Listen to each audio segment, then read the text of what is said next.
नमस्कार दोस्तों, आप सभी का हमारे YouTube channel Bhakti the path to supreme Lord में स्वागत है। दोस्तों, अपने पिछले वीडियो में मैंने आपको बताया था कि किस प्रकार यदुवंश का अंत हो गया। दोस्तों, आज के इस वीडियो में हम उन घटनाओं का जिक्र करेंगे कि किस प्रकार श्री कृष्ण ने इस संसार का त्याग किया। तो दोस्तों, यदुवंश का ऐसा भयावह नरसंहार देखकर दारुक और बभ्रू जो उस हत्याकांड में जीवित बचे थे, वे श्री कृष्ण के पास गए और उनसे कहा कि सभी यादवों की प्रभास क्षेत्र में मृत्यु हो चुकी है और उनके दाऊ बलराम जी के ठिकाने का कोई पता नहीं है। यह सुनकर श्री कृष्ण दारुक और बभ्रू के साथ बलराम जी की खोज में निकल गए। कुछ दूर चलने के बाद उन्होंने देखा बलराम जी समुद्र तट के किनारे बैठकर परमात्मा में ध्यान लगा रहे हैं। यह देखकर श्री कृष्ण ने दारुक से कहा कि वो तुरंत हस्तिनापुर जाए और धर्मराज युधिष्ठिर को यदुवंशियों के सामूहिक नरसंहार के बारे में बताए और अर्जुन को द्वारका ले आए, ताकि द्वारका में बचे हुए लोगों को अर्जुन अपने साथ इंद्रप्रस्थ ले जा सके। इस श्री कृष्ण ने बभ्रू से कहा कि वो द्वारका जाए और उनके प्रियजनों से कहे कि सभी यादव प्रभास क्षेत्र में मारे जा चुके हैं और जल्द ही सब कुछ खत्म होने वाला है। द्वारका नगरी आज से ठीक 7 दिनों बाद समुद्र में डूब जाएगी।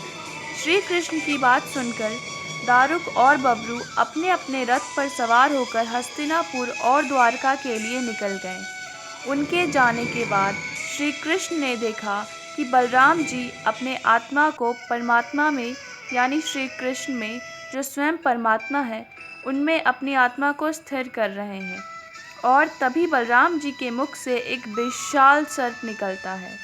बलराम जी जो आदिशेष नाग के अवतार हैं, सर्प के रूप में वे बलराम जी के मुख से निकलकर समुद्र में चले जाते हैं, अर्थात उनके अवतार का अंत हो जाता है।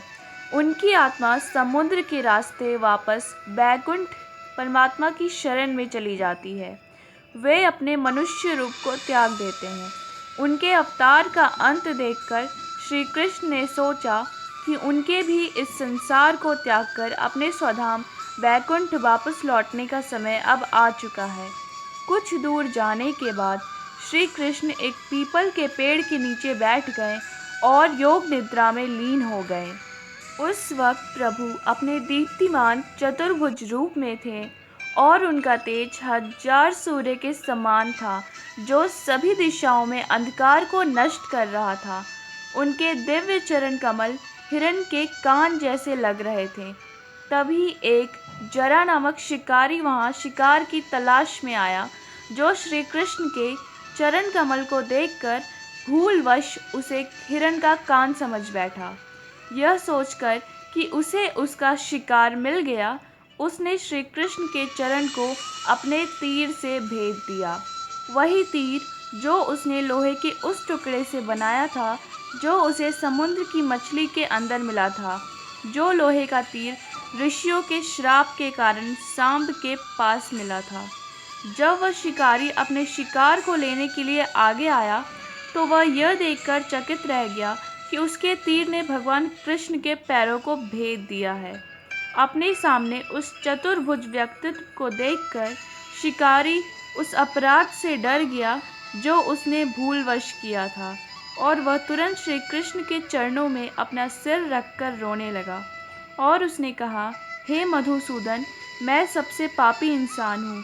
मैंने अपनी अज्ञानता से यह कृत्य किया है। हे प्रभु, कृपया जानवरों के इस पापी शिकारी को तुरंत मार दें, ताकि मैं कभी आप जैसे पुण्य आत्माओं के खिलाफ इस तरह के अपराध ना कर सकूं।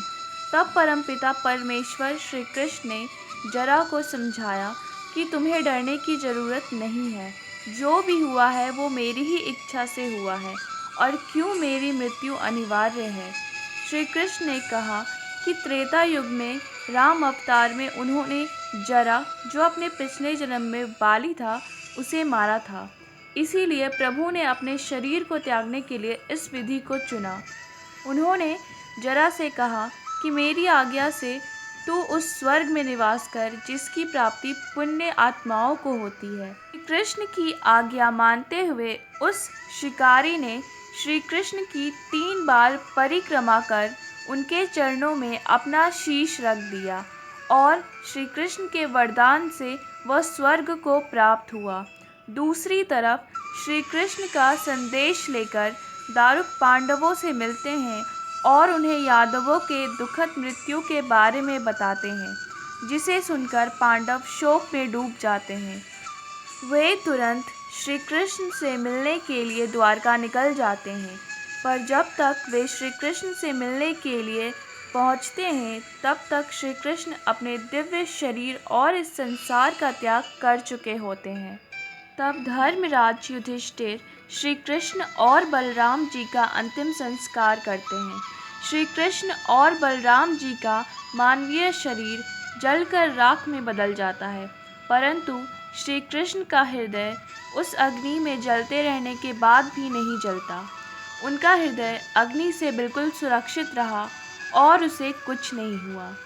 द्वारका नगरी श्री कृष्ण के मृत्यु के ठीक 7 दिनों बाद समुद्र में डूबने वाली थी, इसीलिए अर्जुन ने यह तय किया कि वह द्वारका नगरी में बचे हुए लोगों को इंद्रप्रस्थ ले जाए। दोस्तों, बहुत कम समय में ही श्री कृष्ण और बलराम के स्वधाम लौटने की खबर जंगल में फैले आग की तरह पूरे द्वारका में फैल गई और सभी जीवित बचे हुए द्वारकावासी उस स्थान की तरफ भागे जहां उन्होंने अपने शरीर का त्याग किया था। श्री कृष्ण और बलराम जी की रानियां भी वहां पहुंची। श्री कृष्ण की 8 रानियां और बलराम जी की पत्नी रेवती श्री कृष्ण और बलराम जी की जलती चिता में कूदकर सती हो गई।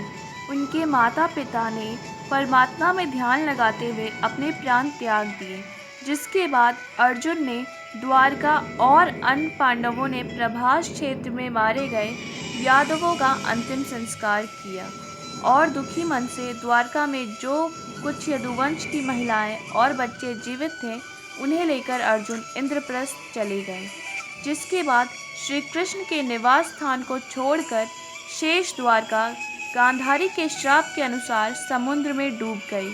तो दोस्तों, इस प्रकार श्री कृष्ण ने सभी पापियों से पृथ्वी को मुक्त करने के बाद अपने नश्वर शरीर का त्याग कर दिया, किंतु उनके शरीर का एक अंग ऐसा था जो इस धरती पर ही रह गया और वो अंग उनका हृदय था, जो अग्नि में जलते रहने के बाद भी नहीं जला और सुरक्षित रहा। श्री कृष्ण का हृदय कहाँ गया और उसके साथ क्या हुआ, ये जानने के लिए देख हमारी अगली वीडियो। दोस्तों, मैं आप सभी से अंत में बस इतना कहना चाहती हूँ, हमारी ज़िंदगी इतनी लंबी नहीं कि हम अपने हर काम को कल पे छोड़ दें। जो वक्त हमें इस ज़िंदगी से मिली है उसकी इज़्ज़त करें और समय का सदुपयोग करें, वरना पता भी नहीं चलेगा कि कब वक्त हाथों से निकल गया और जो आप करना चाहते थे वो अधूरा ही रहेगा। दोस्तों, इसी के साथ मैं आप सबसे विदा लेना चाहूँगी। अगर वीडियो पसंद आई हो तो लाइक और शेयर ज़रूर करें और हमारे चैनल को सब्सक्राइब करना ना भूलें। जय श्री कृष्ण।